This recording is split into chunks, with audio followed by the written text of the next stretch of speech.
So hey guys, welcome back to another video of the bit manipulation placement series. I'm Rohit Jain, software engineer at Microsoft, and I've also previously worked at MakeMyTrip. So in the previous video, we discussed everything about bit representation, about our commonly used operators like AND, OR, XOR, and NOT operators, and we studied some important properties related to them. So today in this lecture, we are going to cover all these things. These are your commonly asked questions that just give me one. So in today's video, we are going to cover all of these topics. These are the topics that you're going to really need going forward.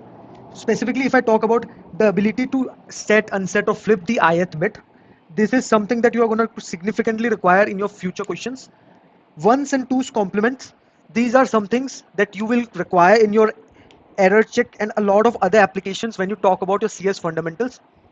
Swap two variables without third variable, this is just a gimmick question. And the king of today's video, that's going to be your binary exponentiation, a very important optimization that you are going to see in a lot of advanced problems. So let's move on with the first question. So before we study this particular topic, I would just want to jog your memory on certain things. I hope you remember certain things, like if I say a XOR 0, that I hope you remember is a, and a XOR a is your 0. These are some of the properties that I expect you to remember. So we talked about in the previous video, we talked about 32-bit representation, 64-bit representation. नहीं देखा है तो link description में video जाके देखो. So let's talk about any bit representation, does not matter. Let's just say मेरे पास एक number है, let's say x. Let's say उसके यहाँ पे कुछ बिट्स है, फिर ये मेरा जो बिट है वो मेरा ith बिट है. इट कैन बी एनीथिंग 0 और 1, और फिर मेरे कुछ बिट्स है. These are my bits after the ith bit, these are my bits before the ith bit. मेरा ith बिट कुछ भी हो सकता है, 0 हो सकता है, 1 भी हो सकता है, कुछ भी हो सकता है. मेरे को सिंपल सा क्वेश्चन है, मेरे को सबसे पहले है कि सेट द ith बिट. वो पहले 0 था 1 था, मेरे को फर्क नहीं पड़ता, ith बिट को सेट करो. कल हमने लेफ्ट शिफ्ट और राइट शिफ्ट ऑपरेटर की बात की थी. लेट्स से मेरे पास एक नंबर है 1, बस 1. मैं बोलता हूं 1 को 2 पोजीशंस राइट शिफ्ट कर दो. तो हम लोग ने देखा था एनी नंबर, अगर मैं उसको कुछ number of positions right shift करता हूं तो क्या होता है, कुछ नहीं होता. उसका हर एक बिट 2 पोजीशन राइट शिफ्ट हो जाएगा. ये 1 भी 2 पोजीशन, ये 0 भी 2 पोजीशन, ये 0 भी 2, हर पोजीशन, हर बिट 2 पोजीशन राइट शिफ्ट हो जाएंगे. तो ये 1, तो ये 1 बन जाएगा 0 0 0 dot dot dot dot 1 0 0. Basically 1, I will get a number whose ith bit is set. ठीक है, इस केस में i है 2. तो मैं बोलूं अगर मेरे पास एक नंबर आ जाए जिसके बाकी सारे बिट्स 0 हैं, उसका बस ith बिट 1 है और उसके फिर बाकी सारे बिट्स 0 हैं, और मैं बोलूं लेट्स से उस नंबर को मैं y बोल दूं, और मैं बोलूं कि मैं x को y के साथ और कर दूं. तो देखो 0 के साथ अगर मैं इन सब बिट्स को मैं 0 के साथ और करूंगा, तो 0 के साथ और करने का कुछ मतलब नहीं होता. जो x के जो ओरिजिनल बिट्स थे वो वही रहेंगे. यहाँ पे इन बिट्स को भी मैं 0 के साथ और कर रहा हूँ, जो बिट्स थे वही रहेंगे. ith बिट को चाहे वो 0 हो या 1 हो, उसको मैं 1 के साथ और कर रहा हूँ, तो मेरा ith बिट सेट हो जाएगा. यानी x का अगर मेरे को ith बिट सेट करना है तो मेरे को कुछ नहीं करना है, x और इक्वल्स 1, ये मेरे ith बिट को सेट कर देगा. I hope this make sense. बहुत सिंपल एक्सप्लेनेशन है. ओके, अब अगले पार्ट ऑफ क्वेश्चन पे आते हैं जिसमें हमें इसका ठीक उल्टा करना है. ith बिट सेट हो या ना हो मेरे को मतलब नहीं है, मेरे को उसको 0 बना देना, मेरे को उसको अनसेट करना है. तो मेरा अगला क्वेश्चन है, just give me 1 second. Unset the ith bit. Okay, x है मेरे पास, ये मेरा 0/1 है, ये मेरी ith बिट है, एंड मेरे पास कुछ बिट्स है. अगर मैं बोलूं मेरे पास कोई ऐसा नंबर आ जाए जिसके ये सब बिट्स 1 हो, ith बिट 0 हो, और ये सारे बिट्स 1 हो, लेट्स से ये नंबर y है, और मैं x को x एंड y कर दूं. 1 है तो भाई जो वन के साथ जो भी बिट्स का एंड होगा वो एज इट इज जो ये बिट्स हैं वही रहेंगे, एंड यहाँ पे वन है तो ये इन बिट्स के साथ इनका एंड करूंगा तो यहाँ पे भी जो है वो एज इट इज रहेंगे, जीरो के साथ एंड करने से बिट अनसेट हो जाएगा। ये वाई को मैं कैसे ऑब्टेन करूँ? सिंपल सी बात है, one right shift of I, sorry left shift of I मेरे को एक नंबर देता है जिसका 0 0 0 0 1 0 0 0 0 0, इसका मैं अगर नॉट ले लूं, नॉट क्या करता है, जीरो को वन करता है, वन को जीरो करता है, तो मेरे को मिलेगा 1 1 1 1 1 1 dot dot dot dot dot 0 and 1 1 1 ये, और ये क्या है मेरा, ये मेरा y है। इक्वेशन क्या बनेगी मेरी, मेरी इक्वेशन सिंपल सी बनेगी, x and equal not of one left shift of i, ये मेरी अनसेट ith बिट है। Make sense? आई होप आपको समझ में आ रहा होगा कि मैं क्या कर रहा हूँ। बहुत सिंपल है, स्टेप बाय स्टेप, आपको बेसिक बिट ऑपरेशन भी आते हैं तो आपको कोई प्रॉब्लम नहीं होगी फॉलो करने में। मेरा लास्ट ऑपरेशन कुछ नहीं है, मेरा लास्ट ऑपरेशन है फ्लिप माय ith बिट, यानी ith बिट अगर मेरा जीरो है तो उसको मैं वन कर दूं, अगर मेरा वन है तो मैं उसको जीरो कर दूं। सिंपल सी एक बात पूछता हूं, मेरा जोर ऑपरेशन क्या करता है, एक को मैं जीरो के साथ जोर करूं तो वो मेरे को ए देगा। अब मैं बोलता हूं मैं ए को वन के साथ जोर कर रहा हूं, ए बेसिकली एक बिट मान लीजिए आप, और कुछ नहीं है। तो इसके दो केस है, अगर ए जीरो है तो जीरो जोर वन तो मेरा वन रहेगा, और अगर ए मेरा वन है तो वन जोर वन मेरा जीरो हो जाएगा। बेसिकली अगर मैं ए को बोलूं ए इज इक्वल टू ए जोर one, A is a bit, it's not a number, it's a bit, तो बेसिकली ए मेरा फ्लिप हो जाएगा, जीरो वन बन जाएगा, वन अगर है तो जीरो बन जाएगा। Make sense? सिंपल सा एक बात बोलता हूँ, 0 0 0 0 0/1 I, and sorry, this won't be 0 or anything, this can be anything, ये मेरा x है, और मैं y को बोलता हूँ भाई तू यहाँ यहाँ यहाँ जीरो रहे, यहाँ वन रहे, और यहाँ यहाँ यहाँ जीरो रहे, और अगर मैं x को अब x को मैं x जोर y करूँ, जीरो का किसी के साथ भी जोर अगर करूँ मैं, वो वही रहता है, तो ये बिट्स मेरे अनचेंज्ड रहेंगे। Make sense? Just give me one moment. But यहाँ पे मेरा वन, अगर मैं यहाँ पे अगर जीरो होता x में तो ये वन इसको वन जीरो और वन मेरा वन वन हो जाता, अगर यहाँ पे वन रहता तो वन और वन जीरो हो जाता, यानी बिट फ्लिप हो जाती। तो, और ये मेरे को ये चीज मेरे को पहले से ही पता है क्या है, ये मेरा कुछ नहीं, one left shift of I है, तो मेरा ऑपरेशन बन जाता है x XOR equals one left shift of I. Now let me just summarise everything that we just saw. तो ये वाली चीज के लिए मैं अगर बोलूं हेलो कि मेरा सेट का जो ऑपरेशन है वो कुछ नहीं है, x और equal one left shift of i, unset is nothing x and equal not of one left shift of i, and flip is x xor equal one left shift of i। I hope that make sense. So हमारा पहला portion तो complete हो गया। अब हम आते हैं अपने वंस और टूज कॉम्प्लीमेंट में। वंस और टूज कॉम्प्लीमेंट आपका कभी डायरेक्टली यूज नहीं होगा in your data structures and algorithms. Ones and twos complement आपका majorly use होगा in your CS fundamentals and your error checking and everything like that. तो उस पे आ जाते हैं।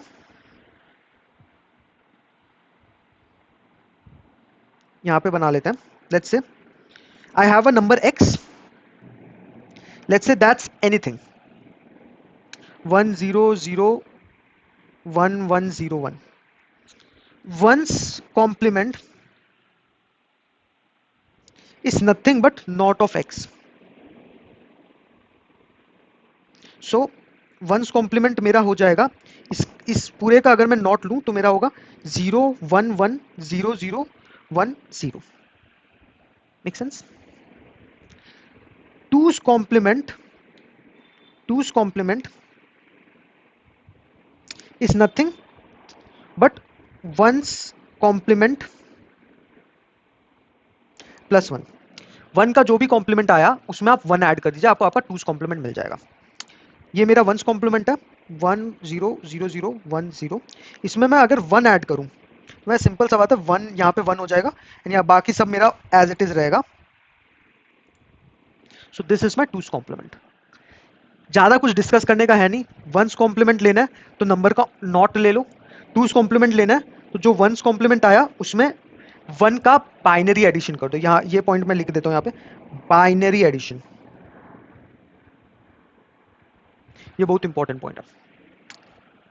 सो I think we can also say that this topic is also done. ज्यादा कुछ discuss करने का है नहीं इस टॉपिक में. थर्ड मेरा एक बहुत ही फेमस इंटरव्यू क्वेश्चन आता and that is nothing but swap two variables without using a third variable. समझाते हैं. मैं बोलता हूं मेरे पास एक दो वेरिएबल है a comma b. Let's say a की वैल्यू 10 है, b की वैल्यू 15 है. मैं बोलता हूं इसको स्वैप कर दो, इन वेरिएबल्स की वैल्यू को स्वैप कर दो. तो बेसिकली a को बन जाना चाहिए 15 एंड b को बन जाना चाहिए 10. ये करने के लिए हम जनरली क्या करते हैं, इसके लिए हम एक बहुत सिंपल कोड लिखते हैं. हम लेते हैं एक इंट c वेरिएबल लेते हैं. हम सिंपल सा बोलते हैं c equals a equals b equals c. भाई c को पहले आप 10 बना दो, फिर a को आप b की वैल्यू असाइन कर दो विच इज 15. अब a 15 बन चुका है एंड b को मैं बोलता हूं कि आप c की वैल्यू असाइन कर दो, यानी b को आप 10 बना दो. क्वेश्चन मेरा बहुत सिंपल सा है, मेरे को ये यूज नहीं करना. I should not be using a third variable c. कैसे करेंगे अगर मेरे को थर्ड वेरिएबल में चीजें नहीं चाहिए. मेरा सिंपल सा बात है, मेरे को दो वेरिएबल्स में ही खेलना है. तो मैं थोड़ा लॉजिकली अगर चीजों को लेना चाहूं, मैं एक सिंपल सा चीज बोलूंगा कि भाई a और b है. मैं बोलता हूं कि अगर मैं b की इंफॉर्मेशन a में स्टोर कर लूं, देन मैं a की जो इंफॉर्मेशन है, जो ओरिजिनल इंफॉर्मेशन है, वो a से एक्सट्रैक्ट करके b में डाल दूं और फिर मैं b की इंफॉर्मेशन जो a की ओरिजिनल इंफॉर्मेशन है वो इसको उससे यहां से निकाल दूं. देखो सुनने में बहुत कॉम्प्लिकेटेड लग रहा है. आई विल जस्ट सिंपली से, मैं प्रोग्राम लिख रहा हूं वो आप देखिए. मैं सिंपल बोल रहा हूं a XOR इक्वल b, यानी a मेरा बन गया a is equal to a XOR b. फिर मैं b को बोलता हूं b XOR इक्वल a. तो ये क्या करेगा basically, b is equal to b XOR a. a मेरा क्या है a XOR b, यानी a XOR b, यानी b से b कट जाएगा क्योंकि दो numbers a XOR a is equal to 0 and मेरे पास a बच जाएगा, यानी b में मेरा a आ जाएगा. b के लिए मैंने चीजें कर दी हैं. अब मैं सिंपल सा बोलता हूं a इक्वल्स a, जो मेरा ओरिजिनल a है, which is a XOR b, जो कि मेरा a है, जहां पे मेरा a है. तो यहां पे a से a कट जाएगा और मेरा a बच जाएगा b. आई होप आपको ये चीज समझ में आई हो. वापस से देखते हैं. मैं सिंपल सा बोलता हूं, ये मेरी a वेरिएबल्स की वैल्यू आप पकड़ लीजिए. ये मेरे a वेरिएबल्स हैं और ये मेरे वेरिएबल है और ये मेरी वैल्यू है. अभी a की वैल्यू a है, b की वैल्यू b है. सिंपल सा बोलता हूं a XOR इक्वल b कर रहा हूं, तो a की वैल्यू a XOR b हो गई. b XOR इक्वल a कर रहा हूं, b की जो b है वैल्यू है, इसको मैं इसके साथ XOR कर रहा हूं, तो इससे b से b कट जाएगा और b की वैल्यू a हो जाएगी. और मैं बोल रहा हूं a XOR equal b.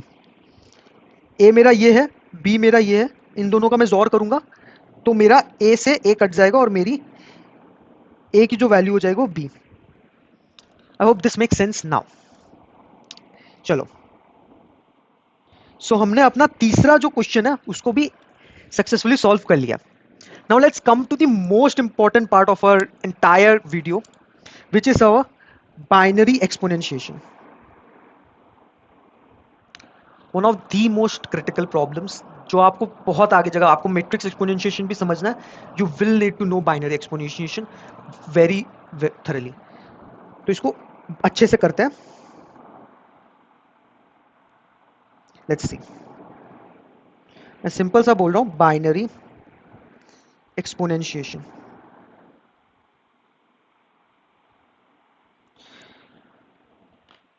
Me one second, to the power x में इसका क्या मेथड है? एक मेथड है कि मैं int X equal int just second int Y is equal to A लूं और मैं बोलूं while X minus minus A into equal Y. भाई एक ऑर्डर ऑफ एक्स एक्स के ऑर्डर का मैं एक लूप रन कर दूं और मैं ए को ए से मल्टीप्लाई करते जाऊं तो मेरे को ए टू द पावर एक्स मिल जाएगा। Make sense? क्या इसको हम ऑप्टिमाइज कर सकते हैं?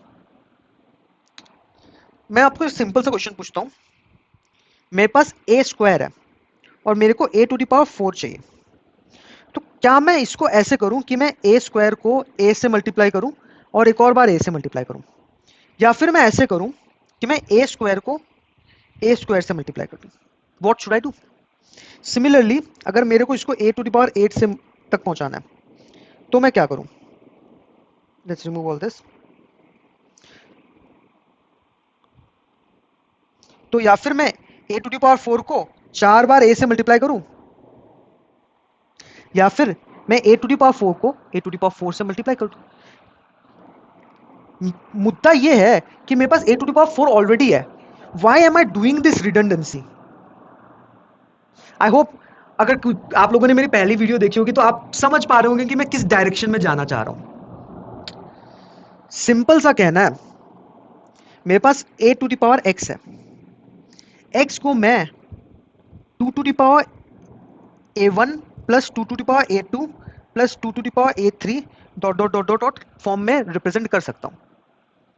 And let's say a1 is less than a2 is less than equal, it won't be equal, is less than a2 is less than a3, और मेरा maximum x कितना हो सकता है? x मेरा इन जनरल मैक्सिमम मेरा 32 होगा कि मैं 2 to the power 30 a to the power 32 expect कर रहा हूं, यानी a3 मेरा ज्यादा से ज्यादा 32 हो सकता है। मैं अगर ये भी बोलूं कि a1 मेरा मेरा 2 है, a2 मेरा लेट्स से 8 है एंड a3 मेरा लेट्स से 32 है, और मैं अगर a to the power x को मैं अगर a to the power 2a1 plus 2 to the power a2 plus 2 to the power a3 ऐसे ऐसे लिखूं, ये ट्रांसलेट हो जाता है a to the power 2 to the power a1 multiplied by a into 2 to the power a2 multiplied by a into 2 to the power a3। Make sense? Simple सी एक बात है, अगर मैं बोलता हूं a to the power 2 2 to the power 2 into a 2 to the power let's say 8 into a 2 to the power 32 a to the power तो मैं सिंपल सा एक चीज आपसे कह रहा हूं, मेरे पास a to the power 4 है, बस a to the power 4 है into a to the power 2 to the power 8 which is what 64। तो a to the power 4 से मैं 64 कैसे पहुंच सकता हूं? मैं बोलूंगा a टू द पावर 4 को मैं a टू द पावर 4 से मल्टीप्लाई करूं, मेरे को a टू द पावर 8 मिलेगा, a टू द पावर 8 को मैं a टू द पावर 8 से मल्टीप्लाई करूं, मेरे को 2 to the power a to the power 16, similarly 32, similarly 64। ये ऑपरेशंस करके मैं a टू द पावर 4 से a टू द पावर 64 तक पहुंच सकता हूं। सिमिलरली मैं a टू द पावर 64 से जो भी ये ट्रांसलेट होगा उससे उसमें लॉगरिथमिक ऑपरेशंस में पहुंच सकता हूं। whatever I have said, does that make sense? So we made a mistake here. This won't be 2 to the power 8, it would be 2 to the power 6. So what I'm trying to say is if I have 8 into 8 to the power x and I have a number a to the power of 2 to the power of y, then I can reach from this, I can reach this via y minus x operations. So If I say I have a number a to the power x, which I'm saying is a into 2 to the power a1 into a into 2 to the power a2 and a into 2 to the power a3. So a1 to a2 I can reach in a2 minus a1 operations, and a2 to a3, basically this number to this number, I can reach in a3 minus a2 number of operations. And the max limit of a3, or let's say I have a number a2 to the power an, the max value of an in most cases would be 32. So a to the power x, in at most I would need 32 operations to reach my a into 2 to the power n. Does that make sense? So it's a bit complicated, but when once you see the code of it, you would have a much better understanding. Let's say I will just write two numbers. I have a int base and I have a int power, and my objective is I want base raised to the power. How do I do that? Let's say I have 2 to the power 9. 9 would be translated as 1001,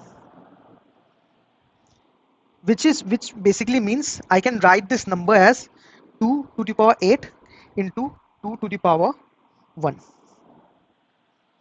What my program will do is it will take two numbers, int result is equal to 1 comma multiplier is equal to base, and I say while I have my power,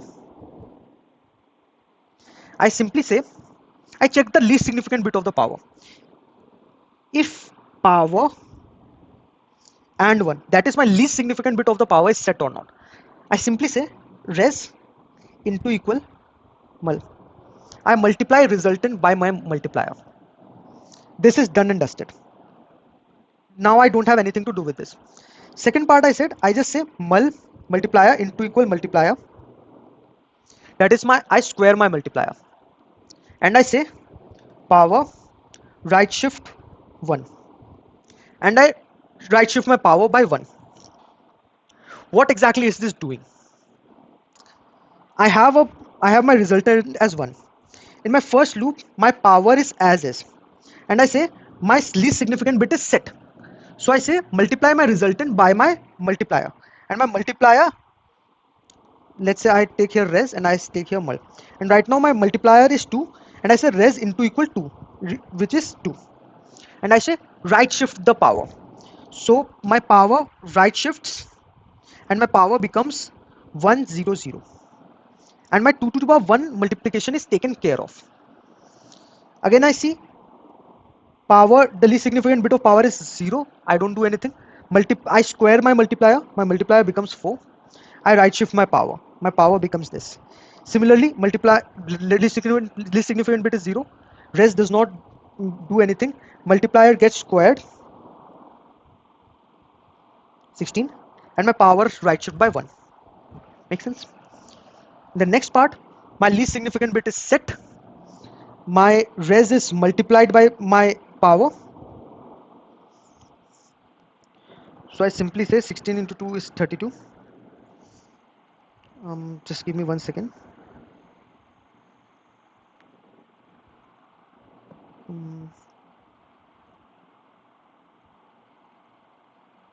Okay, like we have made a mistake here.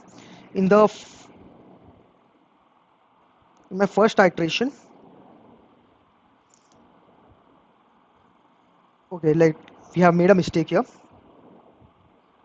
In my first iteration, my resultant is 1 and my multiplier is 2, and my least significant bit is set, so my resultant becomes 2, my multiplier becomes 4. In my next iteration, I right shift by it and I have my least significant bit as 0, so I don't multiply res, so my res remains as 2, my multiplier from 4, my multiplier becomes 16. Next iteration, I right shift again by 1, my least significant bit is as is, so I don't multiply my resultant remains as is, my multiplier gets squared, 16 squared is 256. Makes sense? I right shift again. Now my least significant bit is set, so I multiply 256 by 2, I get a 512. I again square this, let's say whatever the value would be, and I right shift my power becomes 0. So I have my answer. 2 to the power 9 is 512. So I hope that made sense to you. This particular logic is something that you do need to understand, that if I have a raised to the power 2 raised to the power x, and I have another variable a raised to the power 2 raised to the power y, then the number of operations that I need to reach from here to here is y minus x. By the same logic, I extend that if I have a to the power x, I can write as a raised to the power 2 to the power 1 of a1 into a raised to the power 2 to the power of a2, and so on and so forth. So the entire maximum operations that I can need to transform this is 32. So I hope that this video made sense to you. अगले video में हम एक बहुत ही interesting problem solve करने वाले हैं on the जोर operations. So do subscribe to the channel, man. What are you waiting for? I'll see you in the next one.